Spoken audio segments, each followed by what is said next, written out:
Hi hello welcome back to Kavya Sagar YouTube channel. ನಾನು ನಿಮ್ಮ ಕಾವ್ಯ. ಈ ವ್ಲಾಗ್ ಭಾನುವಾರದ ವ್ಲಾಗ್ ಆಗಿರುತ್ತೆ. ಭಾನುವಾರ ನಾವು 4 ಗಂಟೆಗೆ ಎದ್ದಿದ್ವಿ. ಯಾಕೆ ಅಂದರೆ ಊರಿಗೆ ಹೋಗೋದಿತ್ತು, ಹಾಗಾಗಿ 4 ಗಂಟೆಗೆ ಎದ್ದಿದ್ವಿ. ಫುಲ್ಲು ಕತ್ಲೆ, ಇನ್ನೂ ಕೂಡ ಬೆಳಕಾಗಿರಲಿಲ್ಲ. ಯಾರು ಕೂಡ ಎದ್ದಿರಲಿಲ್ಲ. ಯಾಕೆ ಅಂದರೆ ಭಾನುವಾರ ಅಲ್ವಾ, ಹಾಗಾಗಿ ಅದೇ ಬೇರೆ ದಿನಗಳಾಗಿದ್ದರೆ ಅರ್ಧ ಬೆಂಗಳೂರೇ ಎದ್ದು ವಿಷಲ್ ಕೂಗಿಸ್ತಾ ಇರೋದು. ಭಾನುವಾರ ಆಗಿರೋದ್ರಿಂದ ಯಾರೂ ಎದ್ದಿರಲಿಲ್ಲ. 4:45 5:30 ಹೊತ್ತಿಗೆ ನಾನು ನನ್ನ ಹಸ್ಬೆಂಡ್ ಇಬ್ಬರಳು ಹೊರಟು ಮನೆಯೂ ಕೂಡ ಬಿಟ್ವಿ. ರ್ಯಾಪಿಡೋನ ಬುಕ್ ಮಾಡ್ಕೊಂಡಿದ್ವಿ ಬಸ್ ಸ್ಟಾಪ್ಗೆ ಹೋಗೋದಕ್ಕೆ. ಆಟೋನು ಕೂಡ ಬಂದು ವೆಯ್ಟ್ ಮಾಡ್ತಾ ಇತ್ತು. ನಾವು 4:45 ಎದ್ದಾಗ ಮನೇಲಿ ಕರೆಂಟ್ ಇರಲಿಲ್ಲ. ಯಾಕೆ ಅಂತ ಗೊತ್ತಿರಲಿಲ್ಲ. ಫೋನ್ನ ನಾನು ಹೇಗೋ ರಾತ್ರಿ ಚಾರ್ಜ್ ಹಾಕೋಬಿಟ್ಟಿದ್ದೆ, ಹಾಗಾಗಿ ನನಗೆ ಚಾರ್ಜರ್ ನೆಸೆಸಿಟಿ ಏನಿರಲಿಲ್ಲ. ಸೊ ಆಟೋನ ಹತ್ಕೊಂಡು ಬಸ್ ಸ್ಟಾಪ್ಗೆ ಬಂದ್ವಿ.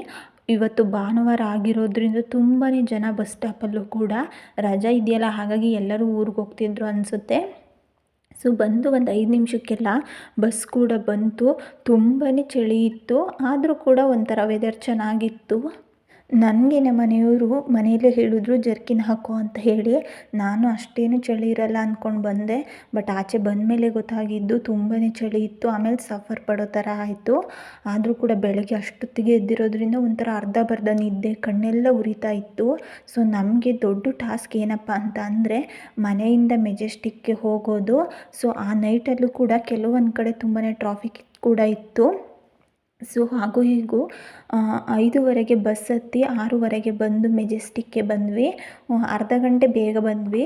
ಆದರೂ ಕೂಡ ಈ ಸಲ ಮೆಜೆಸ್ಟಿಕ್ಗೆ ಬಂದ ತಕ್ಷಣ ನನಗೆ ಖಾಲಿ ಹೊಟ್ಟೆಯಲ್ಲಿ ಜರ್ನಿ ಮಾಡಿದ್ರೆ ತುಂಬಾ ಸುಸ್ತಾಗುತ್ತೆ.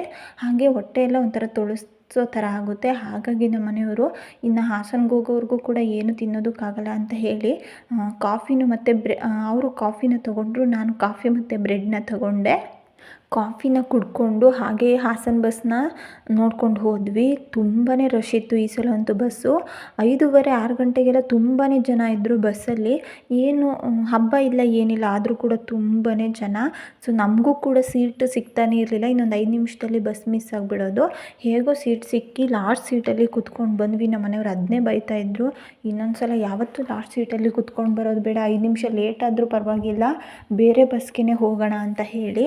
ಸೊ 5 ನಿಮಿಷ ಲೇಟ್ ಆದರೂ ಕೂಡ ಮತ್ತೆ ತುಂಬಾ ಲೇಟ್ ಆಗುತ್ತೆ ಅಂತ ಹೇಳಿ ಲಾಸ್ಟ್ ಸೀಟ್ಗೆ ಹತ್ಕೊಂಡು ಬಂದ್ವಿ.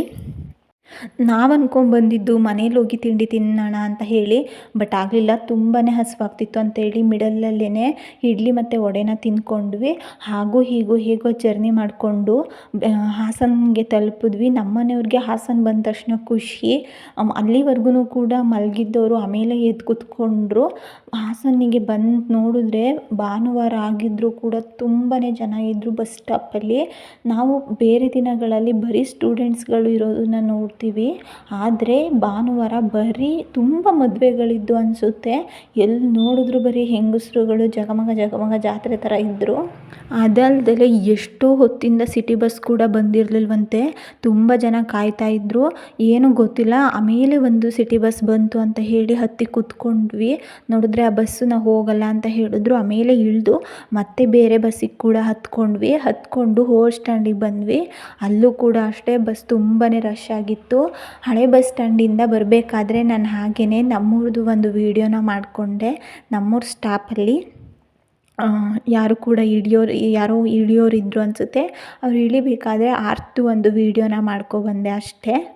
ನಾನು ಇವಾಗ ಕೂಡ ಒಂದು ವಾರದ ಹಿಂದೆ ಕೂಡ ಊರಿಗೆ ಬಂದು ಹೋಗಿದ್ದೆ. ಆದರೂ ಕೂಡ ಮತ್ತೆ ಯಾಕೆ ಬಂದಿದ್ದೀವಿ ಅಂತ ತಿಳ್ಕೊಬೇಕು ಅಂದರೆ ವೀಡಿಯೋನ ಕೊನೆವರೆಗೂ ಕೂಡ ನೋಡಿ.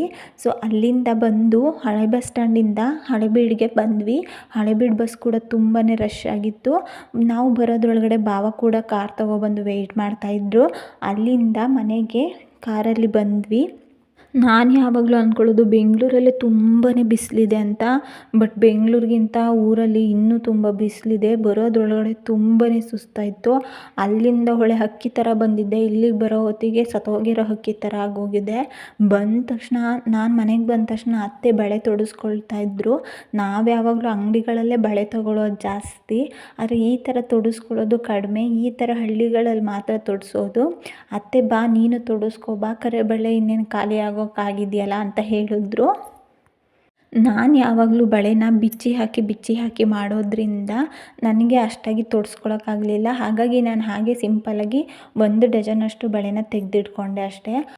ಅದಾದಮೇಲೆ ಸ್ವಲ್ಪ ಟೈಮ್ ರೆಸ್ಟ್ ಮಾಡಿ ಸ್ನಾನನೂ ಕೂಡ ಮುಗಿಸ್ಕೊಂಡೆ. ಅಲ್ಲಿಂದ ಬಂದು ಸುಸ್ತಿಗೆ ಸ್ನಾನ ಮಾಡಿದ ತಕ್ಷಣ ನಿಜವಾಗ್ಲೂ ಸುಸ್ತೆಲ್ಲ ಕಡಿಮೆ ಆಯಿತು.